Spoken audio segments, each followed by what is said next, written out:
we have what we call the destination management. No?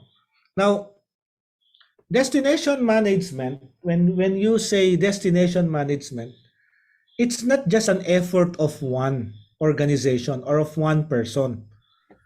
When you say destination management, it's actually a coalition, it's a synergy or multiple organizations working together for them to be able to manage a destination.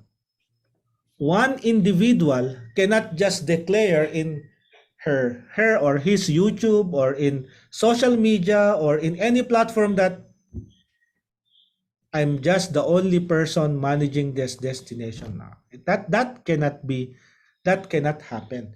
There is what we call the DMO or the Destination Management Organization. So this is the first thing that we will discuss. What are the DMOs? What are the Destination Management Organizations? Well, the Destination Management Organization falls under three categories. The first category is the National Tourism Authority or the National Tourism Organization. Just for a point of comparison, in the Philippines, we have what we call what? The Philippine Department of Tourism. That is the national level of DMO, of Destination Management Organization. The next level is what we call the regional or provincial management organization. So, who are they? In Batangas, you have what we call DOT Region 4A, Calabarzon. That's the regional. And then, in provincial level, you have the Tourism Office of the province of Batangas. Okay, so that's the second level. In Pangasinan, you have DOT Region 1. And then in Lingayen, there's this Office of the Provincial Tourism. You see? So that's the second state. The last one, the third one, is the local DMO. Local DMO. How does that work?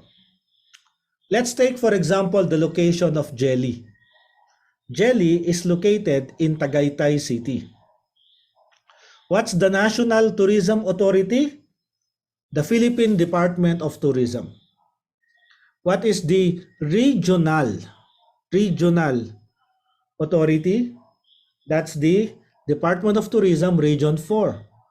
What's your local DMO? Tagaytay City Tourism Office. Or in the case of Sir Leo, Lemery Tourism Office. In the case of Mr. Kaholo, Amadeo Tourism Office. And so on and so forth. Now, take note of this. The national office is a national agency under the government. The Philippine Department of Tourism, the national office is an agency, national agency. Regional level, the regional level of Department of Tourism, DOT Region 3, DOT Region 1, DOT Region 4A is the regional level. This regional office is under the national office. So the national office appoints, the secretary appoints who is the regional office. Is that clear? Is the regional director.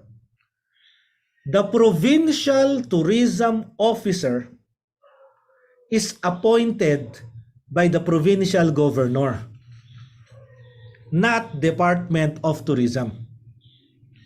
The employees of regional office is paid by the national DOT. But the staff of a provincial tourism, the salary is paid by whom? Provincial government. So they are a separate entity. They are a separate entity. They are not under the Department of Tourism. They are under the office of the governor. Let's go down. City Tourism Office or Municipal Tourism Office, they are not under the Department of Tourism. They are not under the Provincial Tourism. They are under the office of the mayor. Who authorizes, who puts them? It's the mayor. The mayor can remove them. All right. So I think that's clear, right? That's clear. So you have to check first under which office they are. Is there something in common? Yes, there's something in common. All of them are all what we call what? DMO.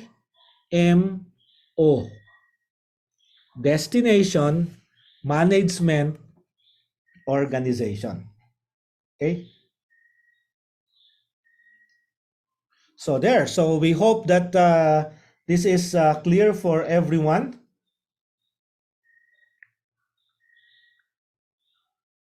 Okay. So you have to be very, very careful. If you meet somebody who is from a municipal tourism office, they are not from Department of Tourism. They are under the mayor's office. That means if in the next election there will be a new mayor, they can be changed by the new mayor. If there is a new governor, then the provincial tourism officer or the staff can be changed too. But not with those working under Department of Tourism, National Office, and Regional Office. Because they are what? Government employees. They are government employees. Unless those working in provincial and municipal has what they call a plantilla item in the government office. They cannot be changed. They cannot be removed. So I hope that's clear. Not everyone is under DOT. Not everyone is under DOT. Some are under the LGU and some are under the... So again, who are the destination management organizations? National level, regional, provincial level, and local level. Local level of tourism organizations. Now, example of that is this. In New Zealand, what is the national level? The New Zealand Tourism. And they have their own website, www.newzealand.com. Now, what is the regional level? Destination Fiordland. And they have their own website. What is the local level? In Wellington, Positively Wellington. They have their own website. Is it possible that they have their own logo? Yes. Is it possible that they put their own brand? Yes. They have their own color. They have their own. Depending on the scope of their their level. Now, look at this image below. And you see here who the DMOs are dealing. Who do they deal with? Although they are from the side, right? Although they are from the side of they are from the side of the government, the thing is, they deal with what? Public sector organizations. They deal with travel agents. They deal with accommodation providers. They deal with restaurants. They deal with attraction managers. They deal with retail outlets. While these businesses will need to get their own business permit in the government, these businesses will need to get accreditation or recognition from this DMO, from the DMO. So it's really important for the tourism businesses and enterprises to work closely with the DMO. Does the DMO play a very important part of a tourist destination? Yes.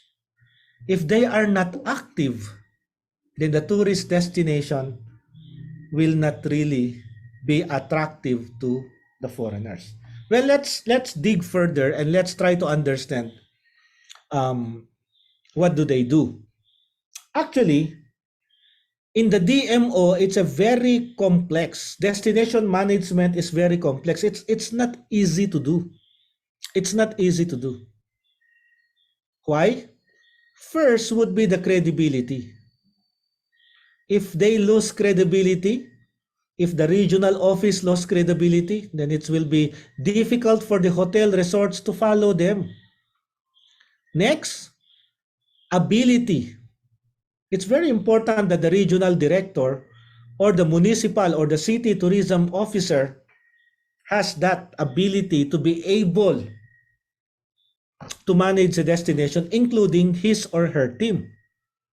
And then the last thing is facilitate partnerships. So what are the three main things that a destination management organization has? They have to have the credibility, ability, facilitate partnerships.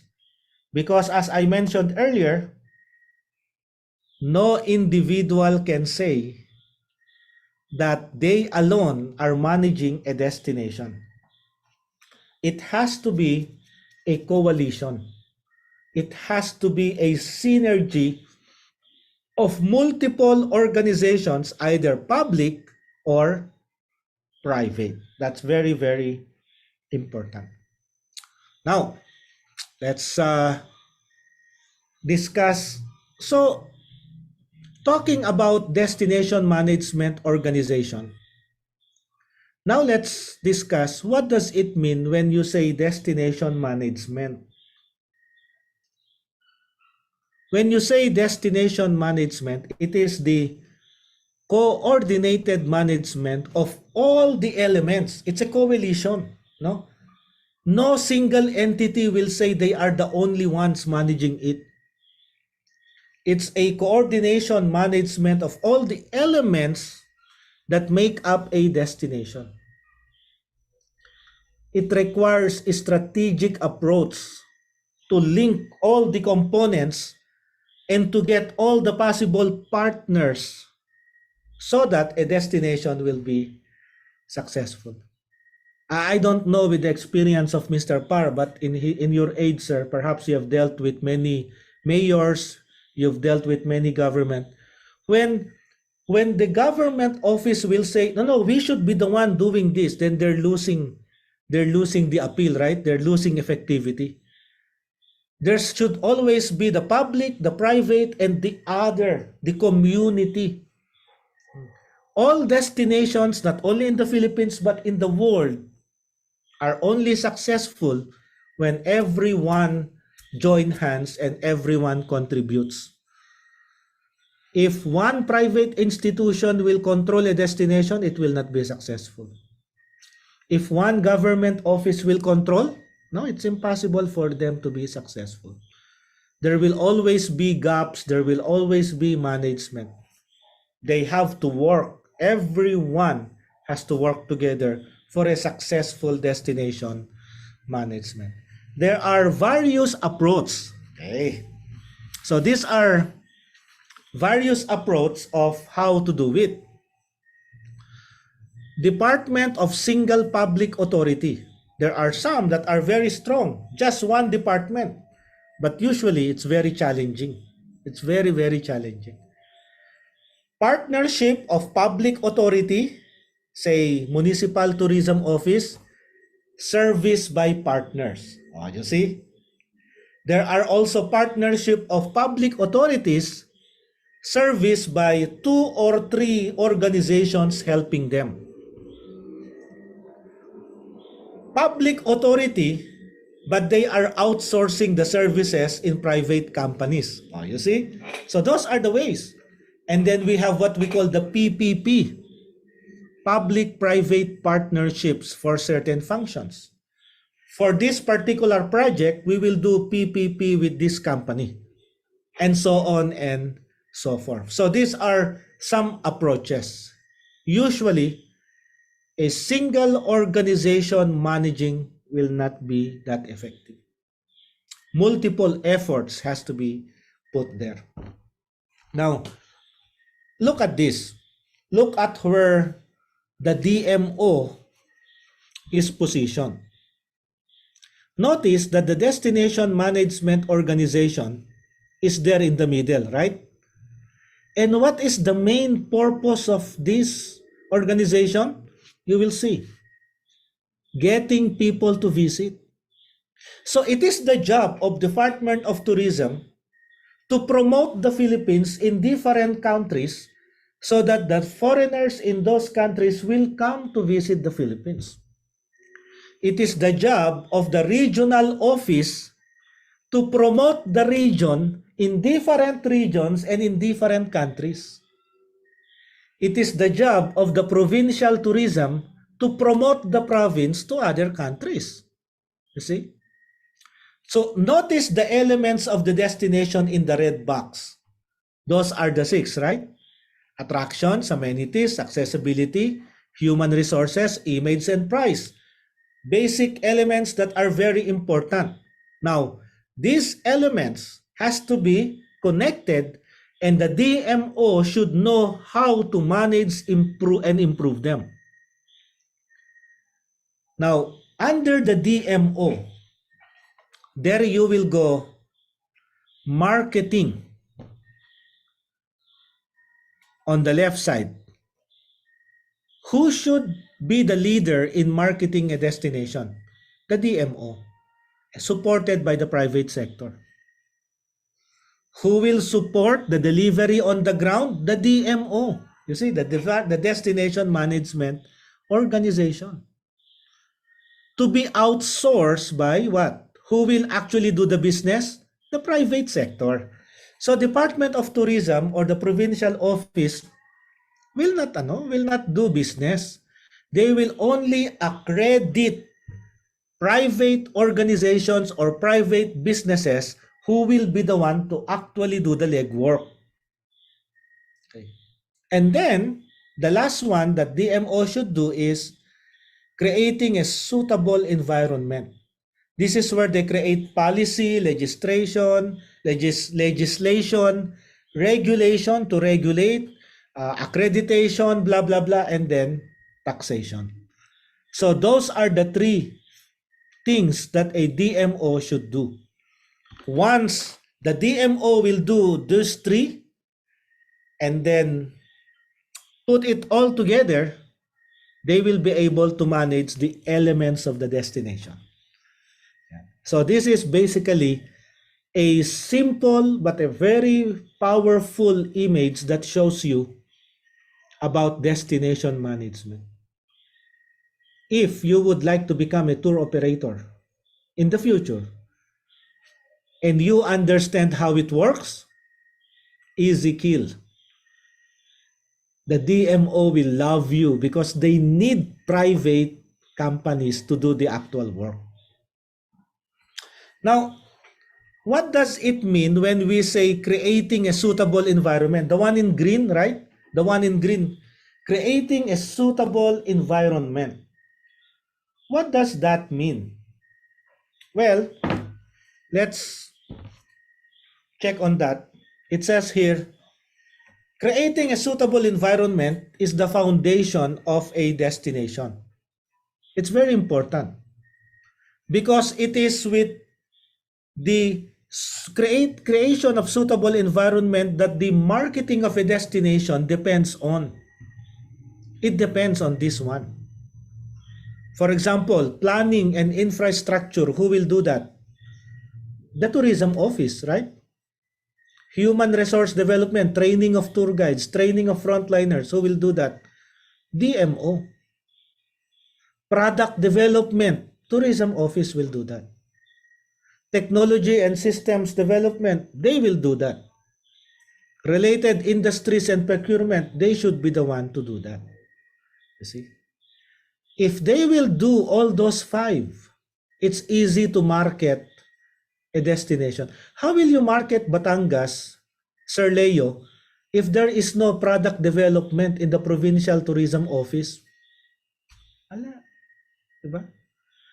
How will you market Batangas if there are no training for tour guides, there are no training for hotel front office and all?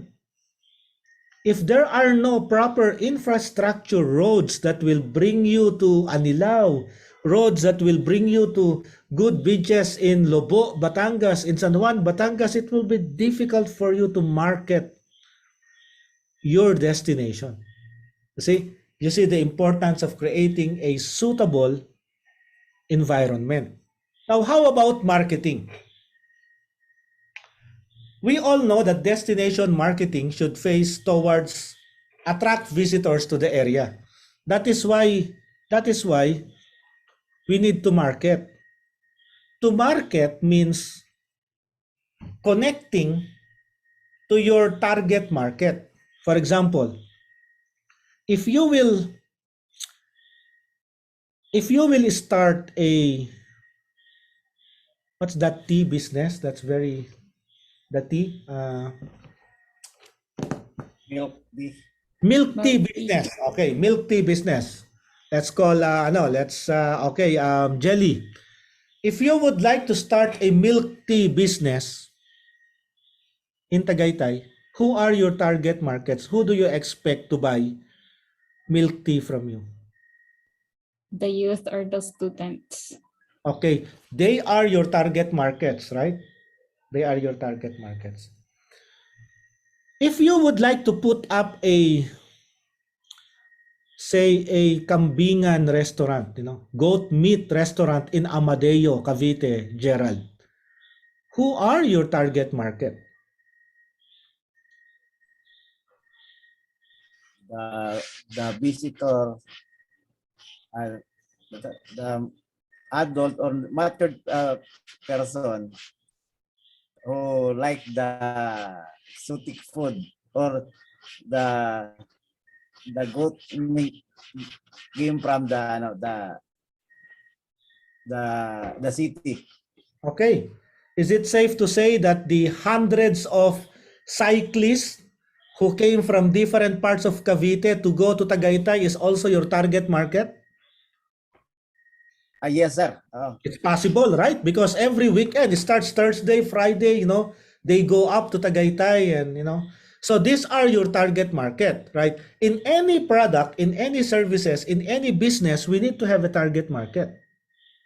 Now, imagine if you will put up a resort in Clark, or say, if you will put up a golf course in Clark, who are your target market, Hoverson? Makain ka eh. Okay. I think, excuse me. I think, sir, the foreigners, especially the Koreans. Koreans, see? Koreans loves to play golf. Japanese too, they love to play golf. And some corporate people from Metro Manila who might want to go to Clark for a weekend. Right? Okay. So, how does that related to destination marketing? When you would like to market a destination, you should know who are you targeting. Who do you think will visit Batangas? Who do you think will visit Bangkok? Who do you think will visit Hong Kong? Who do you think will go to London? Target them. That's when you will start to promote your destination. That includes branding, and that includes what? The image. Campaigns to drive the business, You have to support and promote the small, medium, and micro enterprises. You have to read my blog, published today, promoting and supporting the micro businesses in the area. You have to read that so that you will, understand, because it's basically the micro businesses that will help the local economy of the area. You see, unbiased information, operation and facilitation of booking, CR